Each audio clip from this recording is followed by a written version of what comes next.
Welcome to the ICC Champions Trophy 2025 special with the Free Press Journal Sports Desk. My name is Pratham और जो वादा किया है वो निभाना पड़ेगा. Of course, a promise got to be delivered. We promise you that we are going to keep this edition of Champions Trophy with the Free Press Journal absolutely India-centric, and we are going to keep that promise. We are going to talk about, of course, South Africa versus Afghanistan game, which is going to happen tomorrow. But before that, keeping with the theme, India-centric, we are going to talk about the game that is unfolding right now in Dubai, which is Bangladesh versus India. And joining me now for this discussion around the sports that we all love, my colleague Suraj joins me from the Free Press Journal Sports Desk. And I'm also expecting none other than Pankaj Athawale, the author, the coach, the expert, the commentator who travels the world over to give his expert comment for the love of the game that is cricket. Thank you so much, gentlemen, for joining me today. And in case you missed that bit, Pankaj, I must say, जो वादा किया वो निभाना पड़ेगा. आपका वादा था margin का, India versus Bangladesh. Of course, we are going to keep this affair, this particular discussion about South Africa versus Afghanistan. But India and Bangladesh, that contest is unfolding in Dubai. And as you said, that margin is very, very close to what you anticipated. But we are going to start this discussion with that absolute sitter that Rohit missed. What do you have to say about that, Pankaj? Go ahead. Hi Suraj, hi Pratham, hi everyone. I think, Rohit, Virat, we will expect some kind of things from them. I'm using these terms because these are senior players. It should have been taken. I think the hat trick was. It should have been taken, right?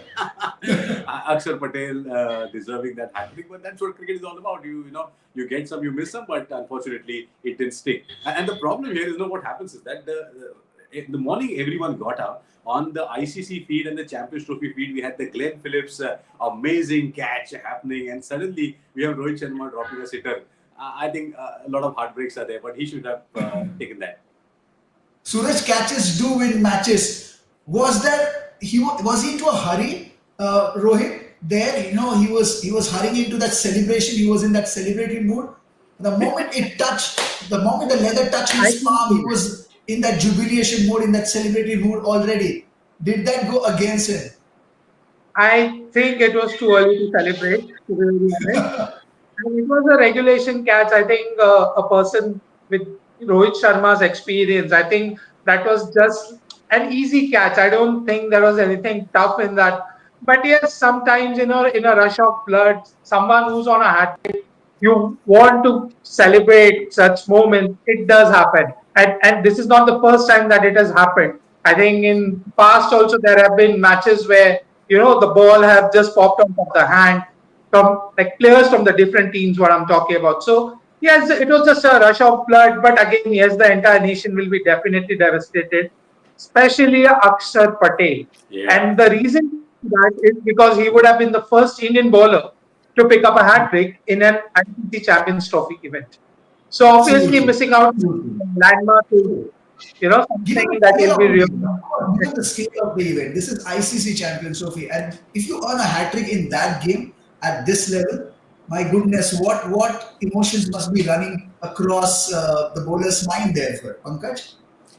Yes, and in fact, I'll just kind of recollect because you all are journalists, we all kind of use language in order to express. I was just reading a small feature early in the morning wherein it was written that about Glenn Phillips, that it would be uncharitable to say that it just stuck in his hand, but the adhesive laden hands of Glenn Phillips, the act that he does should be very quickly patented. I mean, that is what cricket is all about. That is what our journalism is all about. But and another point is that Rohit is now at the fag end of his career. Please try and understand that the mind-body coordination is slowly missing out. It happens with all of us now. It's happening and it's very visible. Even in his batting, it's very visible. So I think if we kind of it's okay because it will get kind of covered up by the other performances. But it's happening, and Rohit also knows that. So hopefully, in fact, in my yesterday's show, I wanted to be very clear about it. I may get told that's okay. But Rohit and Virat should have, ideally, the best way was to announce their retirement from all formats of the game after the 23 ODI World Cup final. That would have been really very good, but I mean, that's what happens. The things do happen. You get some stick, some don't. But the reason why three of us are smiling in the same frame is because this is India-Bangladesh game. Had it been India-Pakistan game, our emotions would have been completely different. Having said that, Suresh was not present in the last discussion. We're talking about the venue that Dubai is. The turnout is not that great. But does that mean that India-Bangladesh game is not significant enough? What is your take on the whole situation? We discussed that Pankaj yesterday, that this game acts as a precursor, this acts as a foundation for the next game, which is a high voltage India Pakistan contest. So, winning here is important, but the kind of crowd or the absence of it, the lack of it that I see, that I witness, what does it suggest there for Suraj? See this, even though I mean by far how the match has went, I would certainly say that this should be a very intriguing contest. Bangladesh, like I said, there are no pushovers, but I definitely feel it's a great contest. And let's just hope that the Indian batters perform today, especially Rohit Sharma. I'm looking forward to, since he's struggling with the form. So hopefully he gets back his form ahead of this big game. I'll take a look at the Group B first. How are they stacking up there? Afghanistan, England, Australia, South Africa.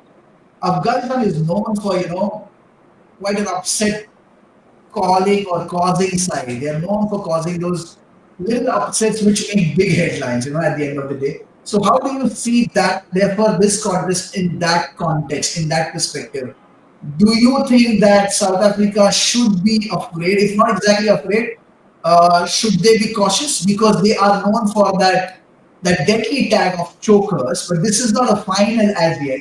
This is a group stage, so I am hoping that South Africa performs to the best of their ability. But can Afghanistan swing a surprise? Would there be some kind of upset that we are looking at, anticipating, expecting? Pankaj? It's very interesting. See, in the last few years, Afghanistan have shown a slightly different thing from the upset perspective. We've seen them upset Australia, sometimes Bangladesh, sometimes Pakistan. But just realize what has happened is they are there, but they are missing something. Because we saw them coming very close at the Wankhede in the World Cup, beating Australia, and then suddenly Glenn Maxwell got crazy. But there was a couple of other games in the ODI format, in the ODI World Cup 2023, when they came close to beating, but they couldn't really do something. So I think Afghanistan, it will not be easy to beat them. You'll have to work hard, but probably we don't see an upset. An upset in the T20 format from Afghanistan probably is more expected than the ODI. So, but South Africa will have to work hard. They'll have to go through all the kind of the chores, and only then they can beat them. And first time they're making it through, right? Champions Trophy. What does it suggest about the Afghan side there? What has worked in their favor? Of course, well done, Afghanistan. I mean, you have come a long way. We have seen the kind of cricket you produce. We have seen the kind of emotions you generate on the field. A very, very passionate side. It's a country and a bunch of talented players who want to make Afghan, the country, as well as their cricketing side, very, very proud. I must say that. So, that in that sense, how Afghans would be looking at this contest? They are up against South Africa. Let's forget the tag chokers as of now. It's a very solid and strong side. So, how do you see this contest unfold? Are we looking at one-sided contest already? Or, as I said, Afghanistan is known for causing an upset or two? Suraj. Actually, I would just like to remind one thing. Afghanistan last year had already beaten South Africa in an ODI series, and that series happened in Sharjah. So I firmly believe that this should be a very tight contest because I've always seen Afghanistan as an unpredictable side. Of course, they are doing well in the T20 format, but in the ODI format as well, there are no pushovers. So I certainly believe that this match is really going to be a tough one. Let's take a look at the sides. Let's take a look at the respective squads. Can we have a look at the Afghan team first, followed by the South African squad? And we can look at who are the promising players there. So as we see the slide, it is quite clear. It is first the Afghan team that we are looking at. And there are some interesting players there as well. Going ahead with the tradition, who are your top three players in this side, Pankaj? therefore who you are looking at? This is a very interesting side. See, the captain Hashmatullah Shahidi is a very typical ODI player. He comes in the middle order, and that's something really very good. Ibrahim Zadran is a very classical kind of an opening batter. If you see the way he, in fact, in test matches also, he's very good now, but he needs to now come of age. So Ibrahim Zadran and Rahmatullah Gurbaz give them a very, very good start. Just imagine Gulbadin Naim flexing his biceps. He is still doing really very well. And Rashid Khan, but Rashid Khan I still feel is a more of a stopper in a ODI rather than a wicket taker, but he can be dangerous. Azmatullah Omarzai, he is a wonderful all-rounder, and the ever so young Mohammad Nabi. I was expecting his son also to play because I've seen him and his son play together in domestic settled matches. So, but we have some really interesting guys, Namgyal Kharoti, then Noor Ahmed. Fazal Farooqi is going to be very interesting, and I'm surprised why Naveen ul Haq is not in this squad because he is a very, very typical ODI player. So, bowler. So, I think probably you have Rahmatullah Gurbaz, Gulbadin Naib, and Azmatullah Omarzai. I'd like to pick the three of them. So who are your favorites? Given the context, given the because they are going to play at different venues as well, right? I mean, because we are not talking about the knockout stages as yet. But for the group stages, we have to talk about the pitches and how the conditions play out in Pakistan. So keeping all these factors and facets in mind, who are your top three players from this squad and why? I would start with the Rahmatullah Gurbaz. He is really shown how good of a player he is. A very explosive player at the top of the order. We have seen in IPL as well. So definitely he's the one. He's a very exciting player to watch. And of course, Rashid Khan. He's one of my favorites, no doubt. A brilliant all-rounder. He comes low down the order. He can score runs at a quick pace, and of course, the wickets will matter a lot. So yeah, he'll be really handy on the turning surfaces. And then I'll go with Mohammad Nabi, very experienced player. He'll come in handy in the middle order, and Afghanistan would definitely need his experience in such a big ticket tournament. So personally, for me, I would pick these three as the top players from the Afghanistan team. We'll take a look at the Proteas as well. We'll take a look at the South African side there, and let's see how they are lining up for this particular match. Can we take a look at the South African squad, please? Because we got to see who are going to be our top contenders, the prospects that we're looking at, because they're playing in Pakistan, not in Australia or England. So conditions are not exactly favorable there for the South African side. So what is your take? I mean, who are the most promising ones as far as this South African side goes, given the conditions they are playing in? They're playing in Pakistan. No, Pradham, considering what happened yesterday with New Zealand 300 plus score, that just goes to show both Afghanistan and South Africa will go out slam bang, to get as many runs as possible. But Temba Bavuma as an ODI player is very interesting because he gets those runs. He's a diminutive character, and look at this whole lineup. There are some very interesting players. Tony DeZorzi is coming up pretty well. Klassen, Aiden Markram, and David Miller. These three are enough to get you 300 runs in a T20 or an ODI. So they are just going to go slam bang. And in fact, players like Rassie van der Dusen or Ryan Rickelton, probably that will help them. Tristan Stubbs will enjoy. But, just unfortunately, your Gerard Coetzee and Henrik Nokia, both of Corbin Bosch. This young man is a very interesting all-rounder. I remember his father playing against India in just around the series after 92. I think he was there in the 92 World Cup also. So, South Africa have this whole lineage of father and son and players, and family coming up. But Lungi Ngidi and Kagiso Rabada, will they be able to come up with a very formidable kind of a pair as bowlers? I doubt because, off late they haven't really been as stingy. But overall, they look more of a batting heavy side. And who can come in handy? Of course, we can talk about Maharaj as far as spinning prospect goes. So you have Maharaj there. You also have in this side, of course, we talk about Afghanistan, they will be relying heavily on that component, the spin component, as opposed to the pace component, the speed component. How do you therefore assess the situation in that sense, using those pitches as far as, the deception, the deviation, the turns and the twists go, as far as the spinning combination, or someone who can come in handy with, that spinning dexterity, so to speak? I think when it comes to the South African side, the bowling combinations, if you ask me really, so I would definitely go with in the pace department. I'll go with Jansen and Kagiso Rabada for that matter, and I would also like to play Shamsi and Keshav Maharaj in the spin department. Keshav Maharaj, truly. Yeah. Mind you, this is And going to be Virat interesting because you'll have a left arm Chinaman, Shamsi bhi hai idhar और वैसा ही नूर अहमद भी है. So for a change, both sides will have a left arm Chinaman. और थोड़ा variation भी होगा, थोड़ा variation type में भी होगा बिकॉज केशव महाराज एक काइंड ऑफ और like Orthodox left arm spinner है while Shamsi is like a Chinaman, तो डेफिनेटली उनको खेलना आसान नहीं होगा for Yeah, Afghanistan. Yeah, Pratham, I think one more point. This match is going to be very interesting. Why? Because first of all, both teams will have the left arm wrist spinner, Shamsi and Noor. And also we'll have very interesting and contrasting celebration because Shamsi, when he gets a wicket, he removes his shoes and puts up like this, like he's making a call. And then we have Gulbadin Naib, when he takes a wicket, he flexes his bicep. So it's going to be a very yeah.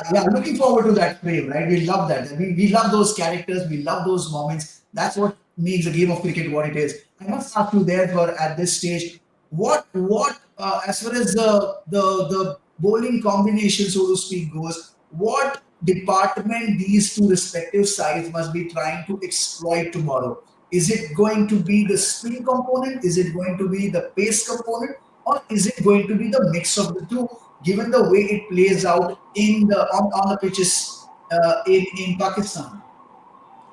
See, it will, or I personally feel it will. The call will be taken on the match day itself when when they have a look at the pitch, because it is too early to predict the lineup. But definitely, if the spinners get a little bit of edge, then I think South Africa would definitely play more spinners and maybe just two seamers. And in Afghanistan's case, when you look at the squad, definitely they have quality spinners. So it should be a very fascinating contest. And these are the players that we have listed now. These are top three favorites as far as this contest goes. So you have Markham there, you have Maharaj there, Klassen as well, Rashid Khan, all-time favorite, and you have Gurbaz and Nabi there as well, featuring in our list. Are you deviating a little bit from their Pankaj, from the usual suspects?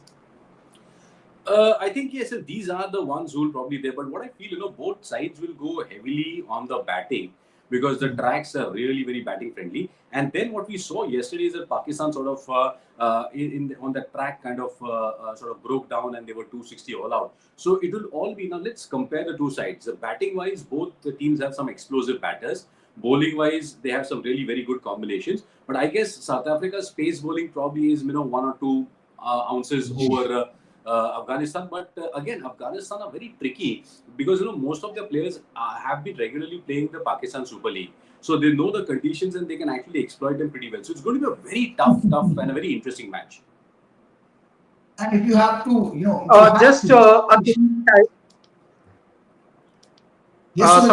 just one more that I would like to add is that these players are not only playing PSL but even they are playing IPL.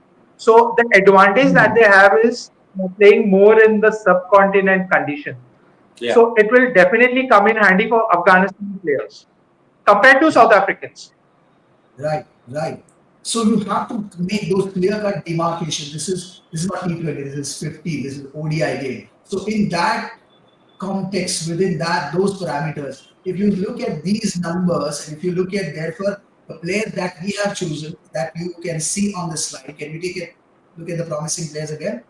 There was Klassen, there was Maharaj, there was Rashid, there was Nabi, Gurbaz, and of course Markham.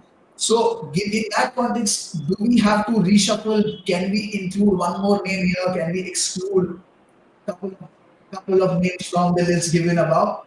What is your take, Pankaj, there?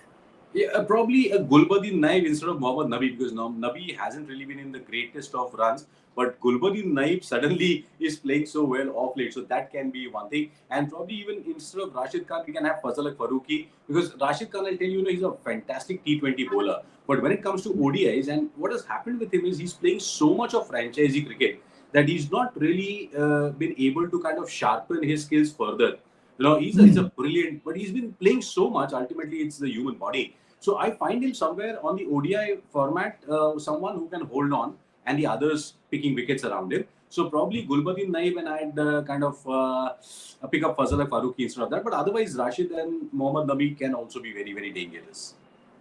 So Just one more point, Pankaj, I would like to add is that are you going to stick with the names we have listed, or you have your personal favorites there that you want to include, or very, very, I mean, dear to one that you want to exclude? Suraj. sorry, can you just repeat your question, Are you Pratham? happy with the list that I have chosen? Are you fine with these names that I have chosen, or you want to exclude or include a name or two there? I think I'll stick to the names that are there in the list. That's what I can see right now. I would like to stick to that name itself. Maybe in case of South Africa, the kind of side they have, it's very difficult to choose. So I think I'll stick to these 6 names around right. As a cricket commentator, Pankaj, therefore you tell me, who do you think are going to produce those moments you would like to comment upon? That's going to be interesting. I think Aiden Markram for sure, because that man is a brilliant tactician and he's underrated. He's a very good player, and as a captain also he's underrated. And I think probably Gurbaz, because he gives you the opportunity to kind of go up and down with your modulation in the first 10 overs. So and the tracks in Pakistan probably suit Gurbaz. So it is going to be a run fest. कुछ interesting numbers है हमारे पास, थोड़ी study हम भी कर लेते हैं अभी। तो वो जो नंबर्स हैं ये काफी इंटरेस्टिंग से नंबर है। Overall South Africa has 3-2 lead against Afghanistan in ODI. This is an interesting statistic. We are not talking about T20, this is 50-50 game, 3-2 lead South Africa, given of course their stature, the kind of team they are, but that 2 that is placed right alongside 3 is quite interesting as well. So they are known for causing upsets.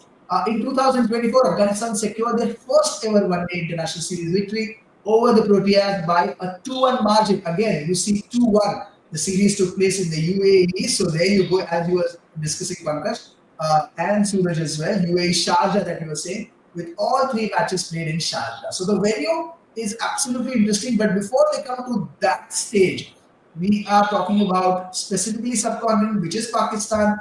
So let's see, wait and watch is the call of the hour. But these statistics also tell a story that they're known for causing upset. As well as South Africa, though, look at the result. I'm looking at the year, but the frequency of year is quite consistent, which is 2 years break after every event. But in the result column, what I see is winner, semi-finalist, group stage only 5. So that is a significant number as well. But semi-final spots 4 times. In fact, 1, 2, 3, 4 years, 4 times, and winner 1998. Post that, they have not been successful in any of the editions of the Champions Trophy, so to speak. So, what is your whole analysis therefore? Are they going to be the same old South African side that we know? I again do not want to come to the nomenclature of chokers, but how is this going to impact? These statistics also make an impact, an impression in your minds as you go out to play. So what is your assessment therefore of these statistics and therefore the impact they have on the player's mind? Pankaj. See, this time the South African team looks much more well prepared, because I was there in 2017 in the UK when this Champions Trophy happened, and they were looking good until India beat them at the Oval, and then something really went awry. But I think the kind of players that they have right now, probably David Miller, Aiden Markram, all of them are looking for some sort of redemption. Kagiso Rabada is looking for redemption. They seem to be semi-finalists for sure. In this edition, you never know, because cricket is a very funny game. You never know if they go all the way or not, but they are definitely one of the favorites in this edition of the Champions Trophy. So, what is your take overall? Should Afghanistan take pride in that and should get into the celebratory mode right away for more, because they're known for causing upset and they know that they have the potential to cause upsets in this edition of the Champions Trophy as well. But going ahead, do you think these statistics will help them? The 3-2 margin, the 2-1 margin that we were discussing, do you think it's all going to help them somewhere psychologically? Like Pankaj said, this is a very well-built team. If everyone remembers what happened at the T20 World Cup last year, South Africa played really well, but it was really unfortunate, that they again choked in the final, like they always do when it comes to high pressure, like high pressure matches. But this time they would want to turn things around because they are really in need of an ICC trophy. Like as you can see the stats, like after 1998, they have come close like 4 times, like semi-finals, and they've just not been able to, deliver when it mattered the most. So of course, this time they'll be hell bent on doing really, really well, and they are like just a thing that they are just coming off, playing a tri series against Pakistan and New Zealand. So Yeah. with them already acclimatized to the conditions, that would definitely help them play better in this tournament, and hopefully we get to see them in the final once again. And also Hopefully they'll we be get to happy see a that fine they'll be contest. happy Hopefully that we get to see a fine battle. yeah, Pratham, Yes. South Africa will be happy because Suryakumar Yadav is not around in the Indian side. True. Wait and watch is the call of the hour, but who knows? I mean, I am looking forward to this contest because I somewhere want that upset to happen because that sets the tempo and the tone of the series. Who is your person? Who are your personal favorite there for Suraj and Pankaj? What is your In terms of the teams, No, in terms of who's going to win tomorrow? South Africa. I think South Africa, but it is not going to be easy. It's going to be a We are close one. favorites, yeah. It's going to be a very tight match, and I think South Africa will overcome Afghanistan. Your favorite for tomorrow, Suraj? Definitely, South Africa looks a much stronger team on the paper. But again, like I said, it will all depend once the toss happens and who bats and who bowls. So I would I don't want to pick a side, but definitely, what you look on the paper, it is South Africa. Pankaj Pandit ji आप बताइए margin तो आपने सही पकड़ी कल कि अगर पहले 5 विकेट चटका जाते हम लोग तो बहुत आसानी होगी लेकिन going forward for India Bangladesh game कुछ स्टैटिस्टिक है कुछ आप तो अंतर्यामी लग रहे हैं हमें I mean, come on, yeah. I mean, see, they should. It's the 43rd over which is going on right now. Probably they will get to 225 stuff, and so India should beat them. Now, in fact, I would reduce the margin to by India might be winning by 6 wickets or something like that. As of now, we are all willing to forget and forgive as if it didn't happen. The absolute sitter that we are talking about. But I hope that India wins and wins comprehensively so that we get that much needed good start for this edition of the Champions Trophy. And of course, the precursor and the foundation for the big ticket event, which is India and Pakistan, which is going to happen on Sunday. Gentlemen, thank you so much for your opinion. Thank you so much for your words. This is Pratham signing off. Thank you so much. I'll see you tomorrow. And of course, I hope that Pankaj, your statistics come very, very close to what is anticipated. Cheers. Suraj, thank you. Thank you, Pratham.